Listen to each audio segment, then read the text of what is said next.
Number 1. My family received a message through a Nintendo game. This was September 17, 1992 or 1993. I was about 8. It was my little brother's birthday, and my family and I just got back from the park. My mom, big brother, big sister, and little brother. On the way back home, I thought it would be a fun idea to make a birthday card for my brother using a game on the Super Nintendo called Mario Paint. For those who are not familiar with the game, it was an art studio game that came with a mouse and a mouse pad. There is a coloring book mode in the game with 4 different pages, one being a birthday cake. Anyways, so we all get home and I run to turn the system on, and the game starts up like normal where it says the title and you have to click Mario to start the game. The screen fades to black, and instead of cutting to the guys doing sit-ups, there's text on the screen that says, "Please wait." I also want to mention that this game was on a cartridge, not a disc, which means it doesn't load. We were all sitting around waiting for a few minutes, frozen by curiosity. We all knew this wasn't normal. After what felt like forever, the screen changes straight to the coloring book page of a birthday cake already decorated and specifically read, "Happy birthday, Will. Love, your Aunt Renee." My aunt had died in a car crash only a month before. This was the first person in our life to die. We all sat there in awe. I freaked out and turned off the system myself. I don't remember what we did right after that, or talking about after.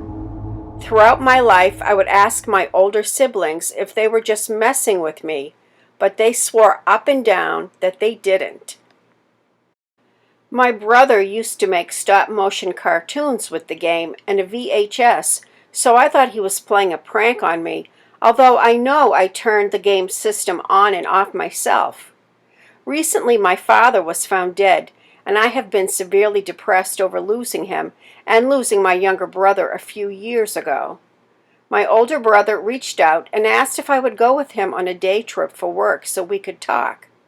I told him how I have lost my faith in religion, but still searched for something past life. He told me he had a few paranormal experiences throughout his life and knows there is something past death. He told me all of his stories and included the Mario Paint story. It was exactly how I remember it, not a slight difference. This got me curious, and that same week I got my mom and sister's version, which also had no changes. They didn't remember as much as my brother and I, but they didn't add any info or change a single detail. My sister even remembered the cake was chocolate with yellow stars on it, which I knew, but I don't think I ever shared. I just think it's crazy that after over 20 years, 4 people are able to tell the same story with no changes and never really talking about it. Thank you for listening. Number 2.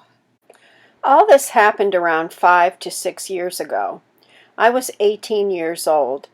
I lived in a big house downtown in a very old city known for its parts in the war and being one of the oldest colonized cities in the country. I shared the house with my boyfriend and 3 roommates who lived upstairs. We were all really good friends. It was getting near the end of our lease, so my roommates weren't always around, getting ready to go to the next house or whatever. My boyfriend worked full-time nights across the street at Subway, so he was usually gone till around 4 a.m. We had a lot of parties back then. We had a lot of weird people showing up, so the parties at this time were exclusively friends only. So we knew everyone that came around really well. One of my good friends brought over a Ouija board. I don't know if any of us had ever really used one that worked before. We all thought it was a joke. There were 5 of us that regularly started to use it. It answered us almost immediately. None of us really knew what we were doing. We all thought it was one of our friends that was moving it around, so we did different experiments to test it. We would wait until it was answering us and tell a certain person to take their hands off, so they would, and the pointer would keep moving seamlessly. Eventually, everyone had taken their hands off. We did one-on-one sessions with each other to test it even more. Nothing ever affected its answers. Eventually, we were convinced it was real and tried to do some research for a better clue to what we were supposed to do. There were a few times one of my friends would make a joke or say something insulting to the entity or whatever it was. I realized after what a mistake that was. We spoke to what seemed like many different people or things. Every day, maybe 5 different ones that had something different to say. Some weren't speaking in English, so it seemed like gibberish to us. Others had names and explained to us how they died, even though I'm not sure I believe they are people, but probably demons, or what they wanted from our world. A few of them put it very simply. What do you want? You. What will you do with me? Kill. Things like that. Things seem to be getting pretty serious. Around the same time that we had first picked up the Ouija board in our home, our power and electricity went out. I mean, it was gone for good. At the time, no one really thought twice because the roommate who had been in charge of paying the electric bill had already left. We assumed he had forgotten to pay the bill or something. There was only a few weeks left before we had to be out anyways, so the rest of the time we were using it was usually in pitch black unless it was daytime. Now everyone involved except for me and my boyfriend got to leave and go home at the end of the day. But for us, this was our home, and it was seeming more and more that we weren't alone. There was a few times the board got into the wrong hands, drunk guys that were pretending to summon the devil. I didn't find it amusing, so I didn't participate, just told them how stupid they were. We also asked the entities on a few occasions to prove themselves, flicker a light or move an object. We didn't know how wrong we were to do that. So at the end of the day, when the fun was over, everyone went home and my boyfriend went to work for the night, leaving me alone in a dark, empty house with no power or company, just a couple candles and a Ouija board. I started playing with it on my own. Things started happening around the house. Cupboards and doors would shut on their own, and things would be thrown around the kitchen and upstairs when no one was there. Upstairs became forbidden. Nobody would go up there, because that's where we were hearing things. Footsteps and creaking, doors slamming all the time, mirrors and pictures falling off the walls. We would commonly see something in the kitchen. Not quite a shadow.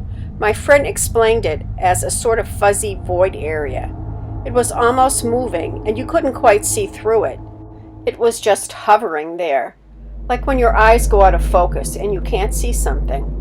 It seemed like someone was standing there and would sometimes come closer to us.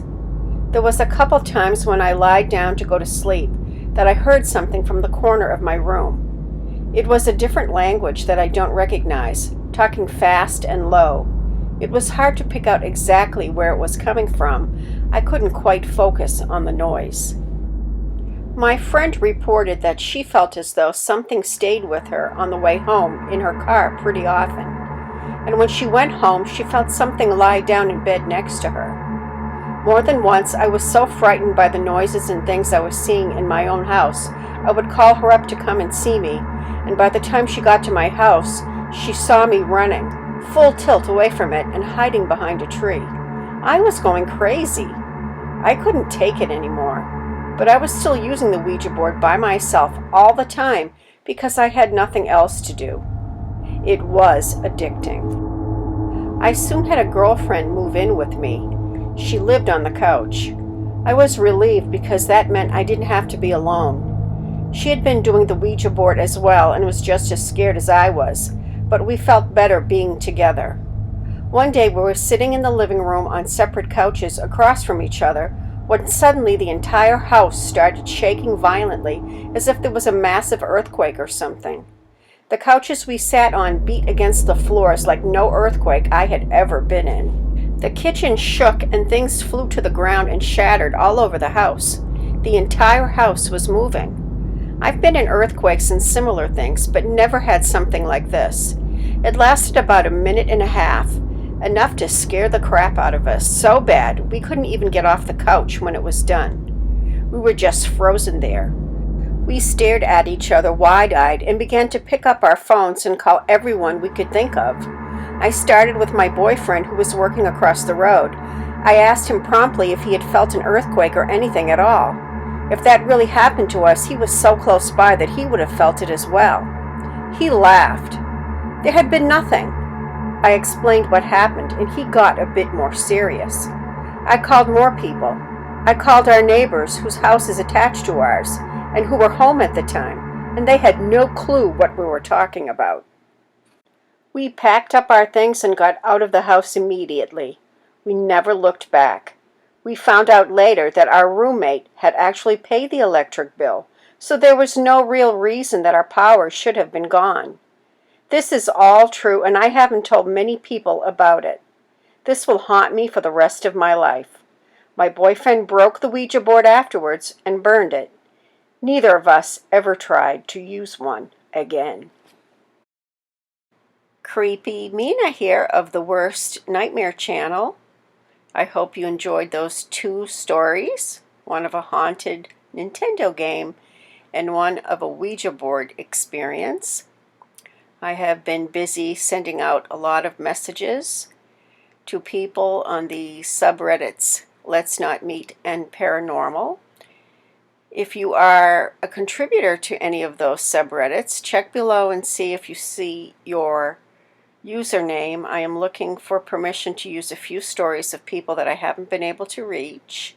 There's also options below on how you can get a story to me or to another horror genre creator here on YouTube.